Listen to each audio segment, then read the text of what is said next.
So you're new to Sword of Convallaria, but you're busy. You want to progress, you want to be efficient, but you just don't have the same amount of time as other people do. Maybe you're a student, maybe you work, maybe you have a family, maybe you're all of the above. Let me walk you through the priority of what you should be focused on in these first couple crucial weeks of your progression. So here I am in game. This is on my account here. Yes, I pulled Gloria for the record. And really the first thing you want to do is work through your Fool's Journey. It's going to start you, let me show you here. It's going to start you out kind of progressing the early stages of this naturally throughout the game in this prologue section. And really this is where you want to spend your time. The exception to that is going to be when you unlock Crossing Worlds.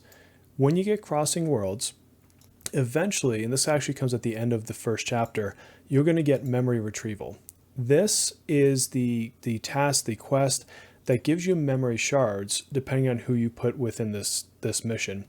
I'll cover Crossing Worlds in another video, but just know that every single day you should log in at least and get this done, because this is what is going to let you rank up your traits without having to pull duplicates on your characters.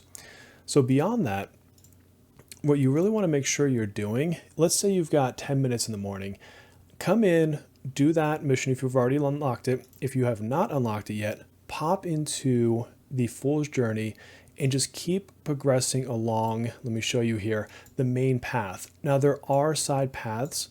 You do get extra rewards for them, but that's not your priority yet. Your priority is really a couple things. So first of all is getting all the way through chapter 1. You'll see I haven't done the top path yet on this one, because at 117, when you clear this out, you unlock a couple of key things. One is that memory shard piece I was just mentioning. The other is then you can also do the bond system. So if I go into my characters, now this isn't as crucial, it just happens to unlock it at the same time. You're going to see my bond rank on Gloria. So if you've been getting these from rewards, these little hearts, this is actually where this goes to. And I've seen a lot of questions on how you unlock bond. So that's what you get. Again, not really the priority here, but you just happen to unlock it at that time. The next thing you really want to do is keep pushing until you unlock the towers. So you'll notice I haven't even unlocked it yet. It's done by clearing 211. So if I look at myself, I am in chapter 2 and battle 8. So I'm just a few away. Each of these is cost 30. So you could do the math across that. You do get a couple stamina refills. Normally I would tell you to save these for events, but at the early start of the game, this is a great way to progress yourself forward. What will happen though, is on occasion, you're going to run into a barrier in Crossing World. For example, at the start of chapter 2, I think it said I had to be Voyager level 17 maybe, and you'll notice I'm 18 now. So when you cross these points that you have a new requirement of leveling up your account a bit further, that's when you actually want to come through and start clearing out some of these quests in Crossing Worlds. Again, memory retrieval every single day. So what you'll notice is you've got level up, rank up, star. These unlock as you go through the story. And so depending on where you are, you're going to want to come in here and use whatever happens to be open. Don't repeat the missions. Just do them one time, even though you can get extra rewards on occasion. Right now, that's not where you want to spend your stamina. So use these to get your account level up if you need to. And if not, just keep on the Fool's Path until you unlock again memory retrieval and the tower. Now, as someone who may have limited time in their day to play the game, there are other things to still focus on. Thankfully, most of that will happen naturally as you're going through the Fool's Journey, as you're going through some of those Crossing World stages. And if you come into your quests, you're going to see this daily piece, right? One thing to point out right off the bat, actually my daily's just reset, this is perfect, is you want to log in at least once in the morning and at least once in the afternoon, because you'll get 60 extra energy for just logging in. Otherwise, most of these dailies, you're just going to complete by going through your tasks throughout the day. You'll also get achievements while you do it, so you'll rack up some extra, luck sites for pulls. You're going to get some of the extra, potions for stamina, things like that. That'll just come naturally in your journey. You don't have to really worry about it too much, too dedicated. So focus on your Fool's Journey. You're going to complete dailies as you do it.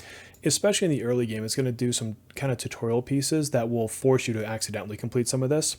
But something to note, you do want to come down here and actually claim these rewards. There's a claim all button, or down here you can claim them on the bar. Try to finish these up because you get Luxite at the very end. So definitely something you want to do. And they don't really take that long, to be honest with you. When you've used up your stamina, something else that you want to do is come through the events, get an idea of what you need to do on anything that's time limited. So for example, I'll go through these quickly. If you come into this video months from now, it'll be different events, but the concept will still apply.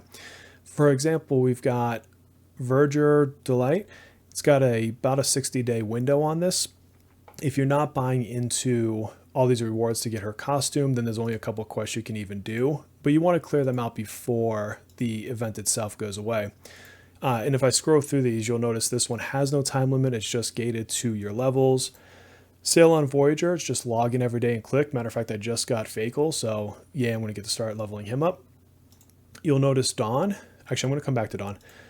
Tower of Conquest. This is why I recommend getting to that 2.11, because this resets weekly. And I will make videos on it once I actually unlock it. But effectively, you can get a whole bunch of new rewards. So you can kind of see them here. And so the sooner you open this up, the sooner you get those weekly resets. And the sooner you get more and more of those rewards. Do come in here if you're new and you're starting out. Do come to official communities. All you have to do is click on each of these links and it's going to give you gems. You don't even have to necessarily sign up for Discord or sign up for X or anything like that. You just have to click on it. So super easy. Same thing with bind your login. Once you have the account that you're playing on, the whole reason you're probably looking at this video, bind your account, get yourself some gems. It keeps yourself safe. But let's go back to Dawn. I saved this for last specifically. So again, you've used your stamina and honestly goes pretty fast. Maybe you've used a refill. Maybe it's a easy evening for you and you've got an hour or so to game.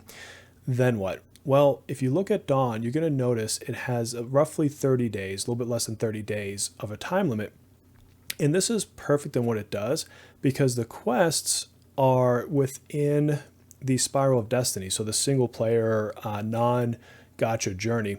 And matter of fact, I just apparently completed 3 dispatches, so I've got something to claim here.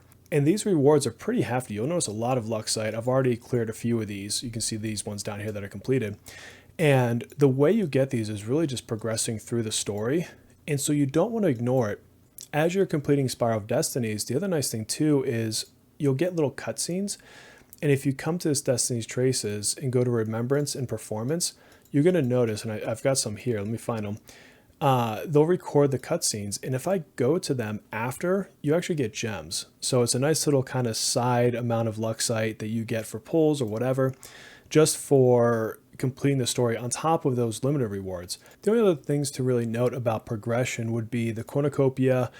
I would tell you that there's not a lot that you need to focus on. This has been completing itself for me as I go through. You're going to naturally do a lot of these weekly quests, a lot of these seasonal quests, and so you don't necessarily have to come in here and like read every one of these and min-max this. You've got a good almost month to complete it. If you're coming in right before it ends, maybe a little bit more so, but this will kind of solve itself over time. The other things that might grab your attention here are Cole's Afternoon. Again, if you've come in much later, this might be a different event. This is something that kind of just works itself out. Matter of fact, I didn't even recall trying to get these things. I'm going to claim them myself. This just is going to happen over time. You don't have to target farm it unless you're trying to get the costume and you've paid for it. On Voyage Memento, this is important because it can get you a lot of power. It can get you a lot of pulls, weapons, etc. If you kind of scroll through here, you'll see a lot of the cool stuff that you get.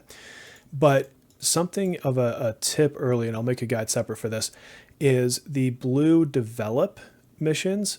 If you clear them, they automatically clear the resource ones above it. I can't show you because I've already cleared them out. I think maybe, yeah, these green ones. And so if you focus on the develop ones, it's going to clear out all of the resource ones for you. So if you are looking at this, just know there's a kind of a little shortcut there. And it'll flash up a notice for you when you do that the first time. I'll throw it up on the screen so you see what it looks like. Yeah, we're keeping this one short today. You're busy. I'm busy. We have limited time to game and we just want to be efficient. So to recap quickly, once you have it unlocked at the end of that first chapter of the Fool's Path, memory retrieval, this is your number one priority. You also want to log in a couple times a day in the morning and in the afternoon to get that free extra 60 stamina.